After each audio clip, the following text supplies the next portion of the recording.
You find yourself in the dimly lit corridors of a grand medieval cathedral, the air thick with incense and the solemnity of whispered prayers. It is the year 1250 AD in the heart of Paris, where the majestic Notre-Dame rises along the Seine, its unfinished spires piercing the sky like fingers reaching for divine grace. As the flickering candlelight dances across the cold stone walls, a young boy no older than 10 scrubs the floor with weary hands, his small frame dwarfed by the towering arches above. His name lost to history. He toils in the shadow of holy relics and imposing clergy, bound by the chains of servitude and the weight of unfulfilled dreams. In this moment, the boy is not just a servant, but a silent witness to the stark contrasts of faith and power, a life marked by suffering beneath the sacred veneer of the church. Before diving into these forgotten stories of survival and suffering, if you enjoy learning about the hidden truths of history, consider hitting that like button and subscribing for more content like this. And please comment below to let me know where you're listening from. I find it incredible that we're exploring these ancient stories together from different parts of the world, connected across time and space by our shared curiosity about the past. In the year 1250 AD, beneath the soaring arches and stained glass windows of Notre-Dame Cathedral in Paris, then a bustling epicenter of medieval Europe, where merchants haggled along the riverbanks and pilgrims flocked from across France, the chill of dawn settles like a silent shroud. Amid the echoing chants and flickering candlelight, a young boy moves quietly through the shadowed aisles, his small hands clutching a worn cloth as he wipes the cold stone floors. His name is lost to the ages, one among many. But in this moment, he is a servant bound by duty and circumstance, his life unfolding in the suffocating embrace of the church's towering influence. The cathedral, a monument to divine grandeur, rises like a mountain of faith and power at the heart of the bustling town. Its towering spires pierce the gray sky, casting long shadows over narrow streets crowded with merchants, beggars, and townsfolk. Inside, the air is heavy with incense and the murmurs of prayer, a sanctuary not only of worship but of strict order and unyielding authority.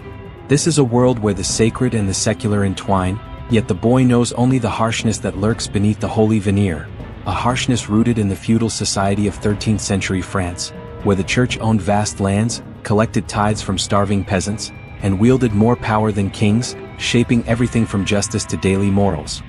His days begin before the first light brushes the horizon, long before the choir's voices swell in celestial harmony. He is among the many boys consigned to serve within these walls, children taken from poor families with promises of education and salvation, yet delivered into lives of servitude and silence, much like the oblates given to monasteries across Europe, or the apprentices scattered through urban guilds in growing cities like Paris and London. The boy's parents, driven by desperation and the weight of poverty, exacerbated by famines that ravaged France in the early 13th century, leaving fields barren and families on the brink, parted with him as one parts with a mere possession, unaware or unwilling to see the toll that such sacrifice exacts. Here, in the shadow of the altar, his childhood slips away like grains of sand through trembling fingers. The boy's footsteps are soft but relentless as he navigates the labyrinth of pillars and pews. His tasks are endless and menial, sweeping floors slick with candle wax, carrying heavy vessels of water, lighting and extinguishing the countless candles that flicker like captive stars. Each gesture is performed under the watchful eyes of the clergy, whose stern faces rarely soften, their voices clipped commands cutting through the silence like sharpened blades. In this cathedral, mercy is reserved for prayers, not for those who serve in the shadows. The vastness of the cathedral offers no refuge.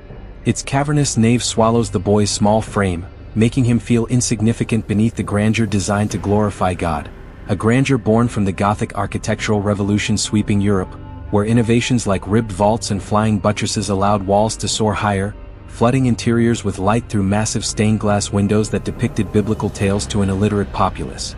The painted frescoes and intricate carvings that adorn the walls, intended to inspire devotion, instead magnify his isolation. He is a ghost among saints and angels, invisible to the congregation but indispensable to the machinery of worship. The boy's world is defined by rigid discipline. Hesitation or error brings swift rebuke, and the threat of punishment is ever present. There is no space here for childhood's gentle grace or the laughter of youth.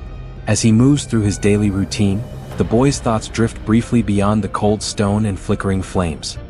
He wonders about the life he left behind, the worn wooden door of his family's humble cottage in the rural outskirts of Paris, the distant fields he once roamed amid the feudal manors worked by serfs, the warmth of a mother's embrace. But such memories are fragile as the thin candlelight that barely holds back the darkness. Within the cathedral's walls, hope is a whispered secret, and freedom a distant dream. The Church's authority is absolute. Its power extends beyond these hallowed halls to touch every corner of the town and every aspect of life, from overseeing markets along the Seine to influencing royal courts across the kingdom. The clergy wield not only spiritual influence but also control over land, wealth, and justice. In this rigid hierarchy, the boy is at its lowest rung, a mere instrument of service whose value is measured by obedience. The cathedral's magnificence is built upon the labor and sacrifice of countless such children, their names and stories buried beneath layers of dust and forgotten prayers. The boy's presence is a silent testament to the Church's complex relationship with society, a beacon of faith for many, yet a fortress of control for those who serve its purposes. His youth is a fragile thread woven into the vast tapestry of medieval life, where poverty and piety intertwine inextricably. For all the cathedral's splendor, it is also a place where innocence is traded for survival, where the promise of salvation often masks a harsher reality, one echoed in the social geography of 13th century Europe, as urban centers like Paris swelled with migrants from famine-struck countrysides, fueling the Church's need for cheap labor while reinforcing class divides. As the sun rises higher, filtering through the stained glass and kaleidoscopes of color, the boy continues his work, his small hands steady despite the weight of exhaustion that tugs at his limbs. Each day blurs into the next, a relentless cycle of chores and silence, punctuated only by the distant echoes of hymns and the solemn tolling of bells. The cathedral's walls hold his secret sorrows, silent witnesses to a childhood surrendered to the demands of an institution that values duty above all else. In these early hours, before the congregation fills the nave and the clergy take their places to lead the faithful, the boy's solitary figure moves with quiet determination. He is unseen by those who come seeking spiritual guidance, yet his labor is the unseen foundation upon which their worship rests. The grandeur of the Church depends on the tireless efforts of those like him, invisible, voiceless, and bound by a strict social order that offers little hope of escape. This cathedral, a beacon of divine light to the world outside, is also a prison for the boy whose life unfolds in the shadow of greatness. The cold stones beneath his feet are both his path and his chains, guiding him deeper into a world where childhood is a luxury few can afford. Here, amid the soaring ceilings and sacred relics, the boy's story begins, a quiet, somber tale of servitude and survival beneath the unyielding gaze of the medieval Church. The cathedral's towering spires were not merely symbols of divine aspiration. They were monuments to earthly power, their shadows stretching far beyond the stones and stained glass, enveloping the town in the Church's unyielding grasp. In the year 1250 AD, the medieval Church stood as the most formidable institution in Europe, its influence permeating every facet of life. Wealth amassed through tithes, land ownership, and donations made the Church an unrivaled landholder, rivaling even kings in political and economic might, controlling up to a third of arable land in France alone, extracting resources from peasants tied to the soil in a feudal web that stretched from the vineyards of Burgundy to the ports of Normandy. It was within this vast network of influence and control that the boy's fragile existence was entwined. 4 families crushed beneath the weight of poverty, the Church's promise of salvation and education was a beacon, a hope that their children might escape a life of destitution. Yet this hope was often a double-edged sword. Many children, like the boy who swept the cathedral's cold floors, were relinquished, sold, or given away by desperate parents who saw no other path, a common practice in an era when child apprenticeships and servitude were the norm, with boys as young as 7 sent to urban centers to ease family burdens amid rising populations and economic shifts. The Church, with its insatiable need for servants, choir boys, and attendants, became a repository for these children. Their lives exchanged in a transaction cloaked in piety but shadowed by exploitation. The boy's journey to the cathedral had not been one of choice but of necessity. His parents, burdened by hunger and hardship, had handed him over with trembling hands and heavy hearts, trusting that the Church's sanctity would shield him from the cruel realities of the outside world. Yet within the echoing walls of the cathedral, that trust was fragile. The boy was one among many, a nameless figure in a vast institution where obedience was prized above all else, and individuality was sacrificed on the altar of discipline. Within the Church, the boy's role was defined by the rigid hierarchy that governed every interaction. Clergy members, from humble priests to lofty bishops, exercised strict control over their charges. The boy's days were regimented, his every action monitored and corrected. The Church's discipline was harsh and unyielding. Mistakes were met with swift rebuke, and mercy was often elusive. The boy learned quickly that survival depended not on questioning but on submission, a lesson etched into his spirit with every stern glance and sharp word. The cathedral itself was a microcosm of medieval society, its grandeur a mask for the harsh realities endured by those who served within its walls. The boy observed the stark contrast between the clergy's opulence and his own meager existence. The richly embroidered vestments, the golden chalices, and the elaborate rituals stood in sharp relief against the boy's threadbare garments and ceaseless labor. The church's wealth was built not only on the devotion of the faithful but also on the unpaid toil of children like him, whose lives were consumed in service to an institution that valued power and order above compassion. Education, often touted as a blessing for these children, was a privilege meted out sparingly and selectively. While some choir boys received instruction in Latin and music, essential for the polyphonic chants that filled cathedrals across Europe, many others remained illiterate, their days consumed by manual labor. The boy's own education was limited to rote prayers and menial tasks, his potential stifled by the strictures of his station. The promise of spiritual enlightenment was overshadowed by the demands of servitude, and the boy's mind, young and eager, found little nourishment within the cold stone walls. The church's influence extended beyond the cathedral's doors, shaping the very fabric of medieval society. It dictated moral codes, administered justice, and controlled vast tracts of land worked by peasants who owed allegiance to ecclesiastical lords. In this world, the boy's life was predetermined by birth and circumstance, his fate intertwined with the church's unassailable authority. The institution's reach was such that even kings deferred to its judgment, and its decrees shaped the lives of all who dwelled beneath its shadow. Within this context, the boy's servitude was both a product and a symbol of the church's power. His existence was a quiet testament to the thousands of children consigned to similar fates, their identities erased in the pursuit of order and obedience. The cathedral's magnificence, its soaring arches and sacred relics, was sustained by the labor and sacrifice of those invisible to the faithful masses who gathered beneath its roof. The boy's story was but one thread woven into the vast tapestry of medieval servitude and spiritual authority. The church's control over these children was multifaceted, encompassing physical, spiritual, and emotional domination. The boy was taught to view his position as a divine calling, a service to God that transcended personal hardship. Yet beneath this veneer of sanctity lay a system that commodified youth, using children as tools to bolster the institution's grandeur and reinforce its social hierarchy, a hierarchy mirrored in the broader geography of Europe, where cathedrals like Notre-Dame served as focal points for pilgrimage routes connecting distant regions, from the Pyrenees to the Rhine. The boy's sense of self was slowly eroded by relentless demands and the ever-present reminder of his lowly status. Despite the church's claims of benevolence, the boy's daily life revealed a harsher reality. The promise of salvation was tempered by the cold discipline and isolation that marked his existence. The clergy's authority was absolute, and their treatment of servants often reflected the broader societal indifference to the suffering of the poor and powerless. The boy learned to conceal his fears and endure his burdens in silence, his spirit tempered but not yet broken. The boy's place within the church's vast machinery was precarious and anonymous. He was one of many whose lives were shaped by forces beyond their control, caught in the tension between spiritual aspiration and earthly subjugation. The cathedral's splendor, resplendent with sacred art and resonant with hymns, stood in stark contrast to the boy's unspoken sorrows and unmet needs. It was a world where faith and power converged, yet the cost of that convergence was paid in the quiet suffering of the vulnerable. As the boy continued his duties, the weight of the church's authority pressed upon him, a constant reminder of his position in the social order.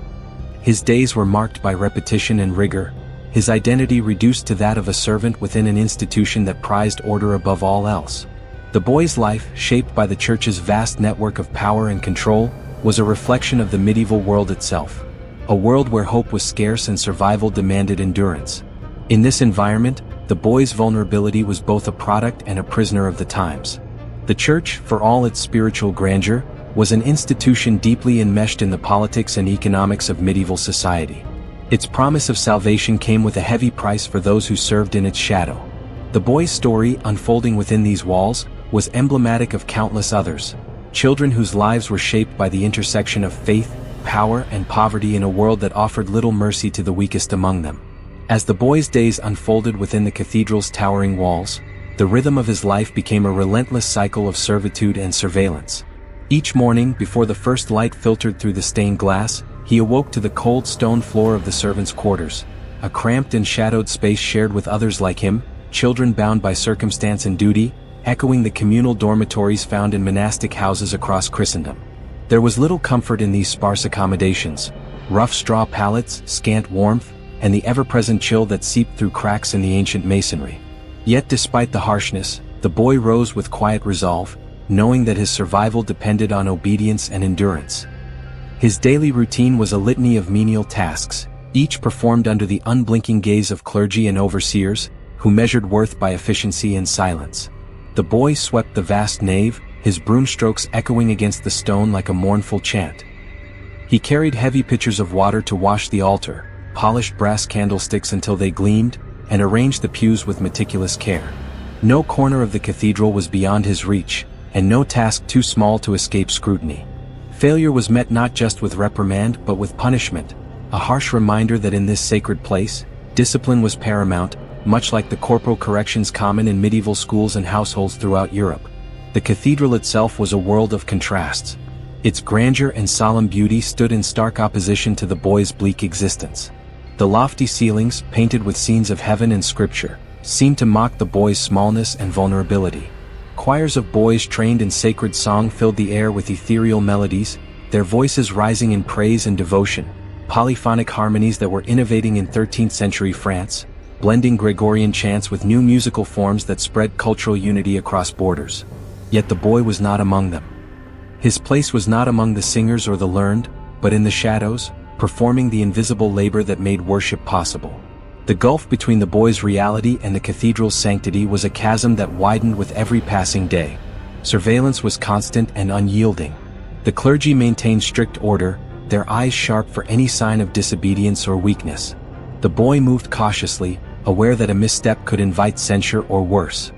His interactions with others were limited, marked by a weary silence that underscored his isolation. Friendships were fleeting and fragile, for trust was a scarce commodity in a world where vulnerability could be exploited. The boy learned to mask his fears and desires beneath a veneer of dutiful compliance, his true self hidden behind a mask of quiet endurance. The pressure to conform was relentless. The church demanded not only physical labor but spiritual submission. The boy was instructed in prayers and rituals, taught to recite sacred texts with precision, and reminded constantly of his place in the divine order. Yet these lessons often felt hollow against the backdrop of his daily hardships. The promise of salvation was distant and abstract, a reward for obedience that seemed forever beyond reach. Instead, the boy grappled with a growing sense of invisibility, his identity reduced to a function within the church's vast machinery. Isolation weighed heavily upon him. Though surrounded by the throng of clergy, choir boys and worshippers, the boy was profoundly alone. His world was limited to the cold corridors and shadowed chapels of the cathedral, where the only warmth came from flickering candles and the faint glow of stained glass. Moments of kindness were rare and treasured: a gentle word from a sympathetic priest, a shared glance with another servant boy. But these were exceptions in a world defined by hierarchy and control. The boy's limited freedom was further curtailed by the church's strict rules. Movement was restricted. He was expected to remain within designated areas, his presence tolerated only where deemed necessary. The cathedral's sprawling grounds offered no refuge, only the constant reminder of his servitude. Even the sacred spaces meant for contemplation and peace were arenas of discipline and expectation. The boy learned early that his desires and needs were secondary to the church's demands, that his life was not his own but a thread woven into a grand design beyond his understanding. Yet within this harsh existence, the boy's spirit was not entirely extinguished. He found fragile moments of solace in the cathedral's art and music, the intricate carvings of saints and angels, the soft murmur of chants drifting through the air. These glimpses of beauty offered brief respite from toil and fear, small islands of grace in a sea of hardship. The boy treasured these moments, clutching them close as silent acts of resistance against the bleakness that threatened to consume him.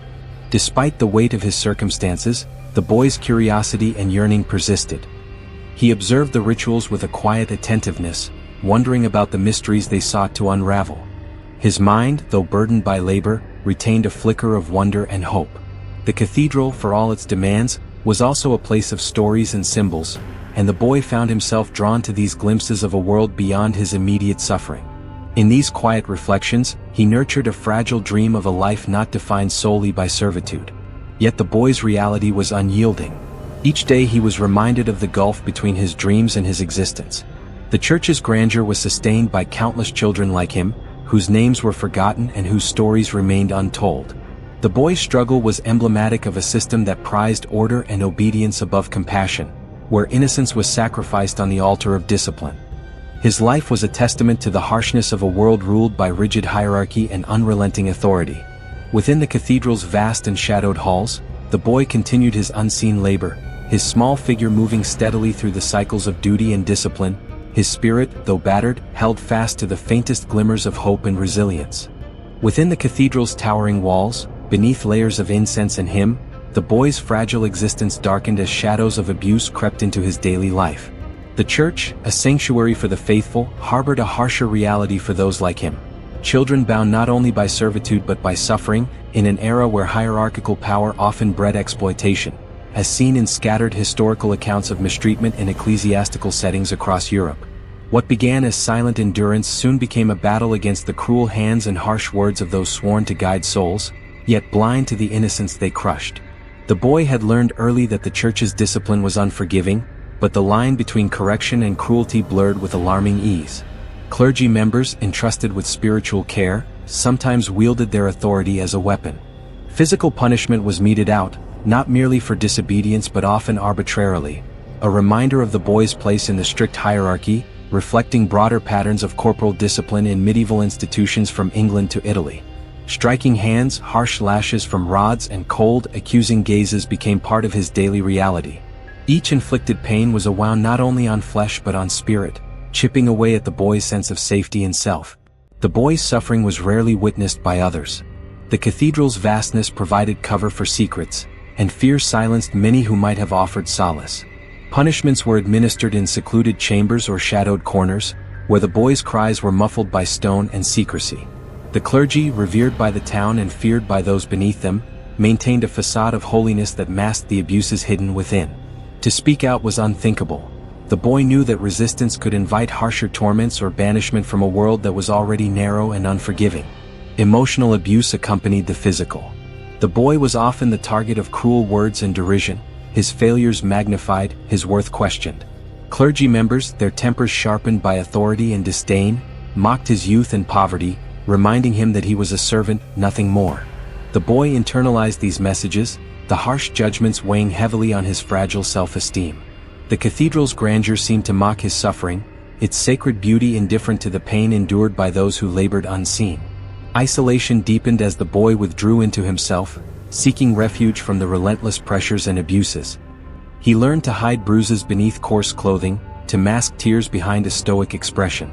The cathedral's vastness became a prison, its silence a shroud that enveloped his secret sorrows. Friendship was scarce. Mistrust ran deep among the servants, each wary of the dangers that lurked behind closed doors and watchful eyes. The boy's loneliness was profound, a solitude that gnawed at his spirit even as he fulfilled his duties. Despite the fear and pain, the boy clung to a fragile thread of endurance. His mind retreated to memories of gentler times, the distant warmth of a mother's embrace, the fleeting laughter of childhood now lost.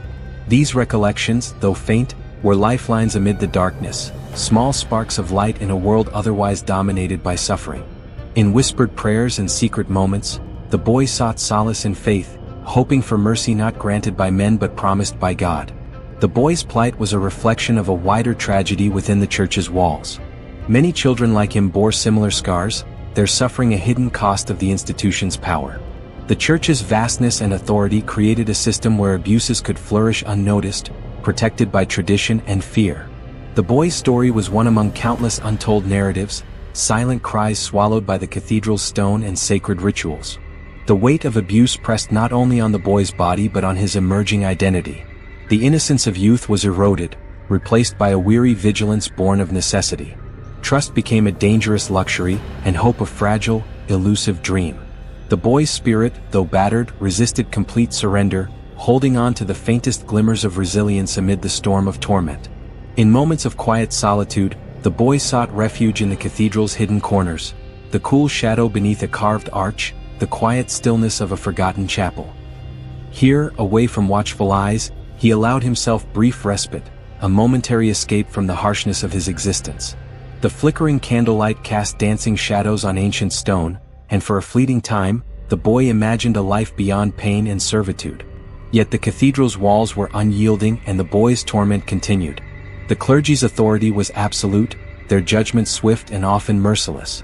The boy navigated this treacherous landscape with cautious steps, each day a test of endurance and survival. His resilience was both a shield and a burden, a testament to the human spirit's capacity to endure even the gravest of trials. The abuses inflicted upon the boy were not merely personal tragedies but symptoms of a system that prioritized control over compassion. The Church's immense power allowed cruelty to fester behind sanctified doors, where the vulnerable were silenced and discarded. The boy's suffering was a stark reminder that beneath the grandeur of faith lay a world fraught with pain and injustice, where innocence was sacrificed in the name of order. As the boy endured these trials, his story remained hidden from the eyes of the faithful who gathered beneath the cathedral's soaring arches. To them, the Church was a beacon of hope and salvation. To the boy, it was a fortress of suffering and silence. His pain was invisible, his voice unheard. Yet within the depths of his being, a quiet defiance took root, a yearning for dignity, for kindness, for a life beyond the shadows of abuse. The boy's journey through this darkness was a harrowing passage marked by moments of despair and the faintest sparks of courage. Each day tested the limits of his endurance, yet he persisted, a silent witness to the harsh realities concealed within the Church's walls. His story, though shrouded in silence, spoke volumes about the cost of power wielded without mercy, and the resilience of a spirit battered but unbroken. The boy's childhood, once a fragile bloom of innocence and wonder, had withered beneath the cathedral's cold stone and the Church's relentless demands. As days bled into months, the weight of servitude and suffering forced upon him a premature maturity that was as brutal as it was unforgiving, a fate shared by many medieval children who by age 12 were thrust into adult roles in a society where feudal obligations and urban growth demanded early labor from the young. The carefree laughter of youth was silenced, replaced by the harsh reality of endless toil and unyielding discipline.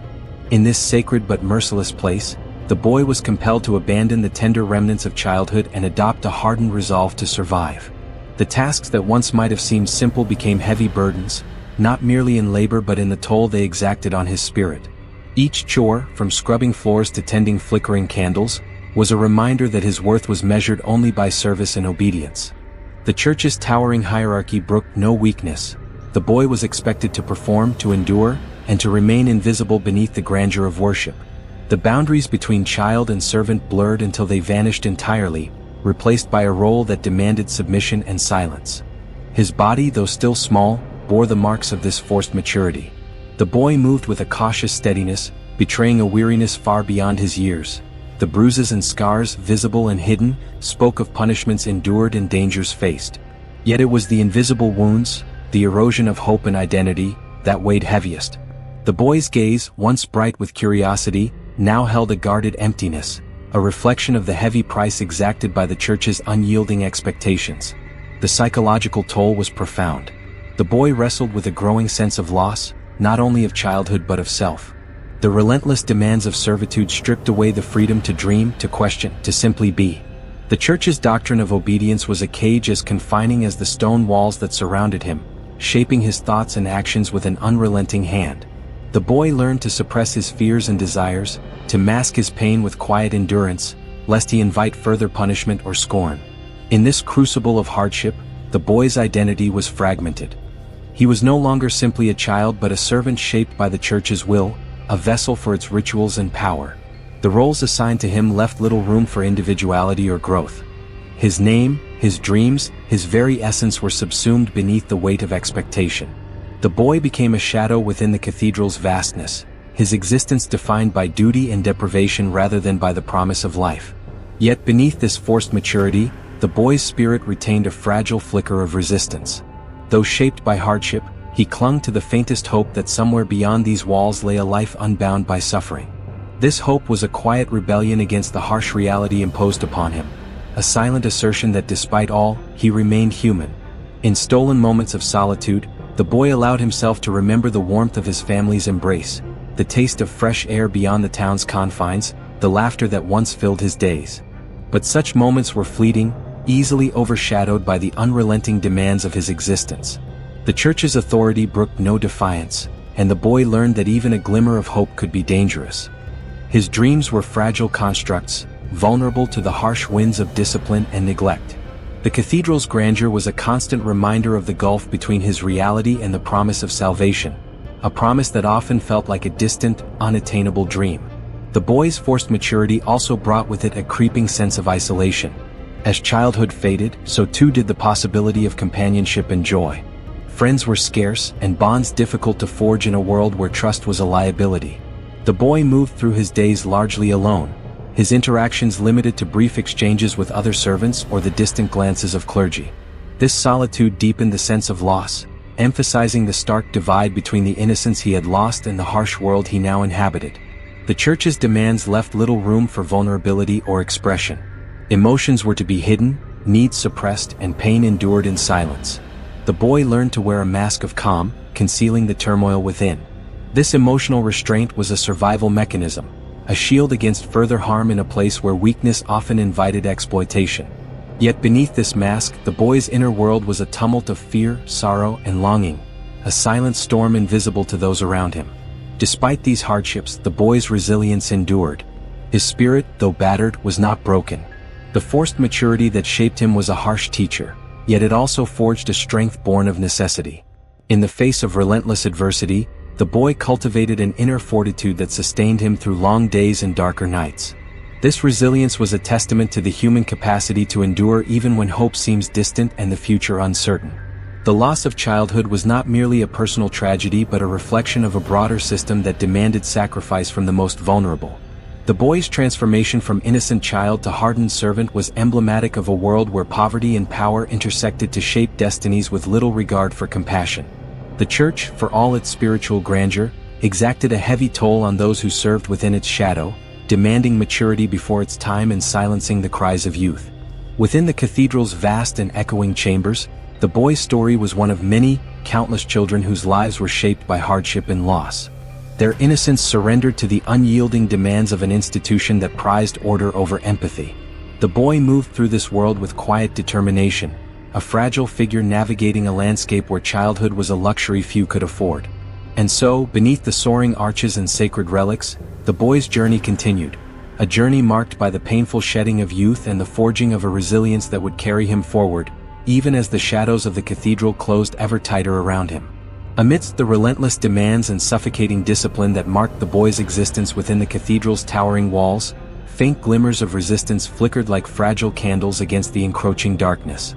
Though the church's authority sought to mold him into an obedient servant, the boy found subtle ways to assert his humanity, to carve out moments of quiet defiance and fleeting joy amidst the harshness that threatened to consume him. In stolen moments between the endless chores, the boy sought solace in secret prayers whispered beneath his breath, words that were his alone, a private conversation with a God who seemed distant, yet offered the faintest promise of mercy. These prayers were not always learned by rote but sometimes improvised from the heart, fragile petitions for strength, protection, or simply a measure of peace. They were acts of quiet rebellion, small affirmations of faith that transcended the church's rigid dictates and spoke directly to the boy's yearning soul, echoing the personal devotions that flourished in 13th century Europe amid the rise of mysticism and lay piety. Friendships, rare and tentative, became lifelines within the cathedral's cold expanse. The boy found companionship in other servants, children whose faces bore the same marks of hardship and whose eyes held similar shadows of sorrow. In whispered exchanges and shared glances, they forged fragile bonds that defied the institution's attempts to isolate and control. These connections, though fleeting and fraught with risk, offered moments of warmth and understanding, a brief respite from loneliness and fear, much like the informal networks of support among apprentices in medieval guilds across urban France. The cathedral's art and music, designed to inspire awe and devotion, became unexpected sanctuaries for the boy's spirit. His eyes would linger on the intricate carvings of angels and saints, their serene expressions a stark contrast to the turmoil within. The painted frescoes and stained glass windows cast kaleidoscopes of color across the stone floors, infusing the heavy air with a sense of wonder.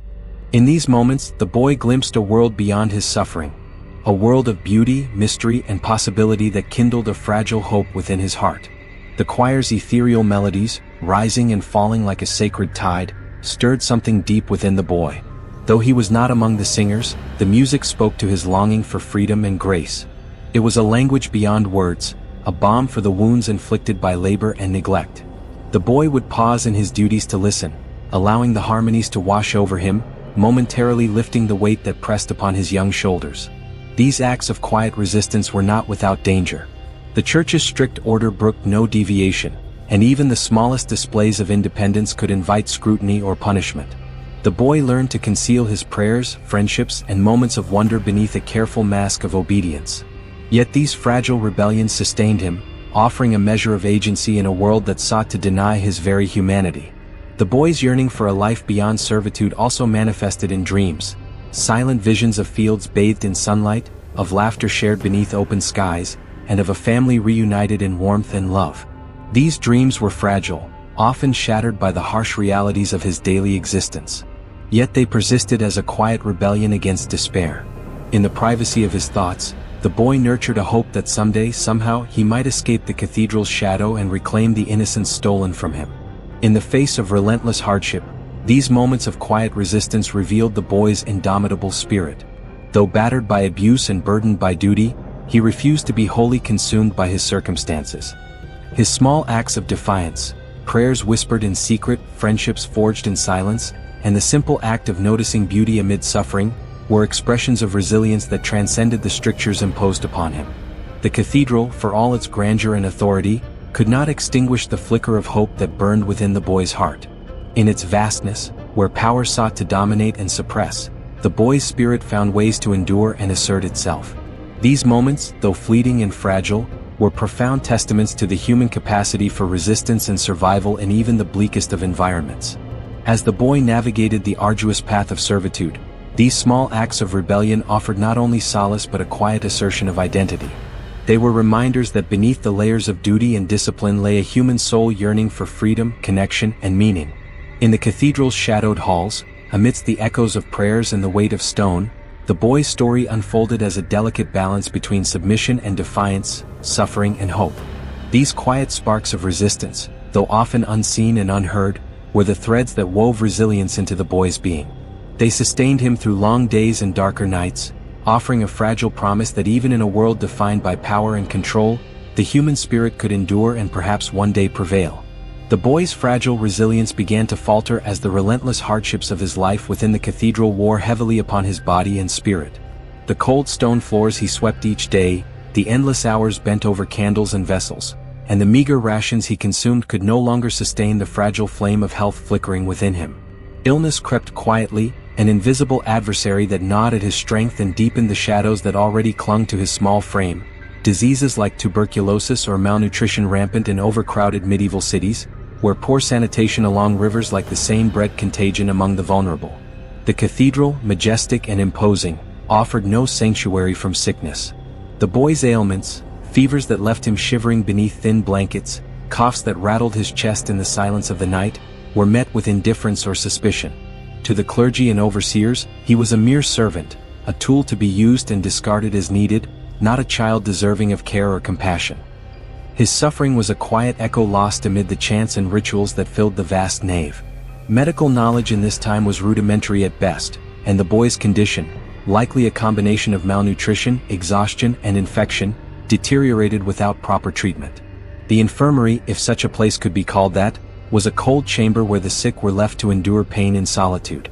The boy's feeble protests and whispered pleas for mercy were swallowed by stone walls that had witnessed countless such tragedies. The church's concern was reserved for the souls of the faithful, not for the bodies of those who served in shadows. As his strength waned, the boy found it increasingly difficult to perform even the simplest tasks. His limbs grew heavy, his breath shallow, and his once steady steps faltered. The weight of his duties, once a burden he carried with quiet endurance, became an unbearable yoke. Yet even as his body betrayed him, the church's demands remained unrelenting. There was no reprieve for weakness, no sanctuary for the sick among the servants. The boy was expected to meet the same exacting standards, to serve without complaint or delay. The boy's decline did not go unnoticed, but the attention he received was cold and clinical rather than compassionate. Overseers marked him as weak, a liability to the efficient operation of the cathedral. Whispers of his failing health circulated among the clergy, not with concern but as a matter of practical consequence. His diminished capacity was a problem to be managed, not a plea to be heard. The boy's humanity was eclipsed by his role, reduced to a statistic in the church's vast apparatus. Isolation deepened as illness confined the boy to the shadowed corners of the cathedral, away from the warmth of hearth and companionship. The few friendships he had nurtured grew distant, strained by his inability to keep pace with the demands of servitude. Loneliness pressed upon him like a physical weight, compounding the ache of his failing body. In these moments, the cathedral's grandeur felt suffocating, its sacred halls transformed into a prison that held him captive in sickness and despair. Yet even in the depths of decline, the boy's spirit clung to fragile threads of hope. Memories of whispered prayers, stolen moments of beauty, and fleeting acts of kindness offered faint comfort against the encroaching darkness. His faith, though tested, remained a source of solace, a quiet companion in the long nights of fever and pain. In the silence, the boy sought refuge in the promise of mercy beyond this life, a hope that transcended the physical suffering that bound him. The Church, for all its claims of compassion and salvation, revealed its limitations in the face of the boy's suffering. Its vast power and wealth did little to alleviate the plight of those at the margins, whose lives were expendable in the grand design of faith and authority. The boy's illness was a stark reminder of the human cost hidden beneath the cathedral's splendor, a cost borne by those unseen and unheard, sacrificed to sustain the institution's magnificence.